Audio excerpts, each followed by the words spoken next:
મામા રાત્રે ખેતરમાં પાણી વાળવા જતા, ત્યારબાદ મામી મારી રૂમમાં આવીને તેના બધા કપડાં કાઢી નાખતી.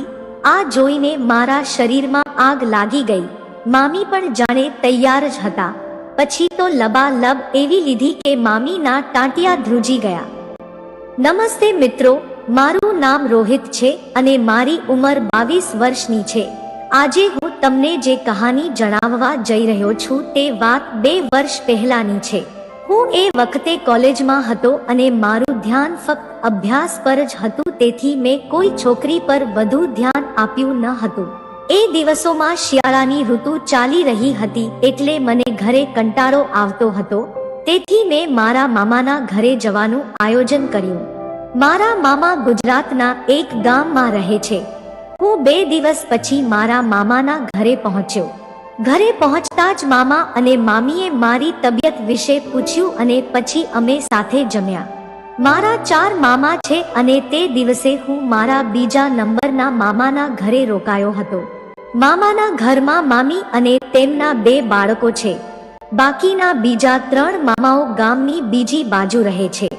મારી મામી લગભગ 36 વર્ષની છે. તે દેખાવમાં ખૂબ જ સુંદર લાગતા હતા. દૂધ જેવો ઉજળો રંગ, કસાયેલું શરીર, કામણગારી આંખો, ફાટ થઈ રહેતી છાતી, તેને જોઈને તો એ એકદમ જામફળ જેવી ભરાવદાર છે.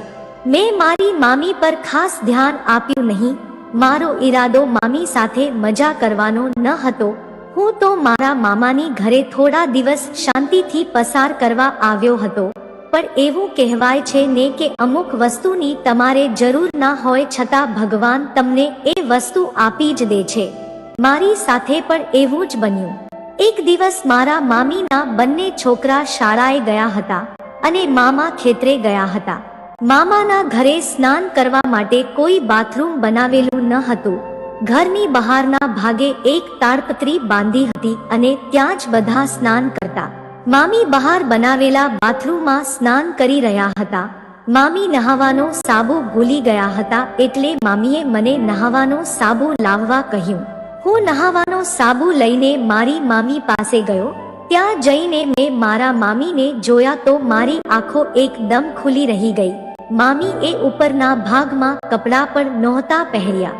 મામી એ તેના શરીરને પાણીથી પલાળ્યું હતું. આ દ્રશ્ય જોઈને મારા શરીરમાં આગ લાગી ગઈ. મારા પેન્ટનો ઉભાર વધવા લાગ્યો. આ જોઈને મામી બોલ્યા, સાબુ આપો ને, આમ કેમ ગભરાઈ ગયા છો? પછી હું મારા હોશમાં આવ્યો અને મેં કહ્યું, કંઈ નહીં મામી, એમ કહીને મેં મામીને સાબુ આપ્યો. હવે મારા મગજમાં મારા મામી જ ફરતા હતા. પણ મને મારી મામી માટે બહુ માન હતું, એટલે મેં મારા વિચારોને છોડી દીધા. બીજા દિવસે સવારે મામી એ મને કહ્યું, રોહિત, આજે તું મારા સાથે ખેતર આવીશ, કારણ કે આજે તારા મામા થોડા કામના લીધે બહાર ગામ ગયા છે. જો તારી પાસે સમય હોય તો મારી સાથે આવ. આજે આપણે ભેંસને પણ લઈ જવાની છે. એટલે મેં મામીને પૂછ્યું કે મામી, ભેંસને ખેતર કેમ લઈ જવાની છે? એટલે મામીએ કહ્યું, તું સાથે ચાલ, તને બધી ખબર પડી જશે. અમે ભેંસને ખેતરમાં લઈને ગયા. મામાના ખેતરમાં ઘઉં અને શાકભાજી હતા. ત્યાં પહેલેથી જ એક પાડો બાંધવામાં આવ્યો હતો. અમે ભેંસને તે પાડા પાસે બાંધી દીધી.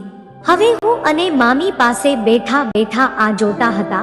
એટલે મામીએ કહ્યું, આ જુઓ, તમે સમજી જ જશો કે આપણે ભેંસને ખેતરમાં શું કામ લાવ્યા છીએ. થોડી વાર બાદ પાડો પાછળથી ભેંસને સૂંઘવા લાગ્યો અને ત્યારબાદ તે ઉપર ચડીને કરવા લાગ્યો. આ જોઈને ફરી મારા પેન્ટના અંદર છુપાયેલો સાપ ફૂફાડા મારવા લાગ્યો. અચાનક ભેંસ ત્યાંથી ભાગવા લાગી, એટલે હું અને મામી ભેંસની પાછળ દોડ્યા. ખેતરમાં આગળ પાણી હોવાથી ત્યાં ચીકણું હતું, એટલે મામી અને હું લપસ્યા અને હું મામીની ઉપર જઈને પડ્યો. મારા હોઠ મામીના હોઠ ઉપર આવી ગયા. એટલે મામી એ મારા ઉપર ગુસ્સો કર્યો અને મને કહ્યું કે આ શું કરે છે? ફટાફટ ઊભો થા, નહીતર ભેંસ ભાગી જશે. થોડી વાર બાદ ભેંસને પકડીને અમે ખીલે બાંધી દીધી અને ફરી હું અને મામી ભેંસ અને પાડાને મજા કરતા જોવા લાગ્યા. આ વખતે મામી મારા પેન્ટ ઉપરના ઉભારને જોઈ ગયા અને મને કહ્યું, તમારે પણ હવે એક છોકરીની જરૂર છે. આ સાંભળીને મેં મામીને કહ્યું, મારી બાજુમાં આટલી સરસ છોકરી બેઠી છે, મારી બીજે ક્યાંય જવાની જરૂર નથી. મામી મારા ઈશારાને સમજી ગયા હતા. અમે ભેંસને લઈને ઘરે આવ્યા. સાંજ પડી એટલે મામી એ જમવાનું આપ્યું. મામા જમીને તરત ખેતર ચાલ્યા ગયા. આજે ખેતરમાં રાત્રે લાઈટ હતી એટલે મામાને પાણી વાળવા જવાનું હતું. થોડી વાર બાદ હું મારા રૂમમાં જઈને સૂવા લાગ્યો. અચાનક મારો દરવાજો ખુલ્યો. મામી મારા સામે ઊભા હતા. મામી રૂમમાં આવીને તેના બધા કપડાં કાઢી નાખ્યા. આ જોઈને મારા શરીરમાં આગ લાગી ગઈ. મામી પણ જાણે તૈયાર જ હતા. પછી તો લબાલબ એવી લીધી કે મામીના ટાંટિયા ધ્રુજી ગયા.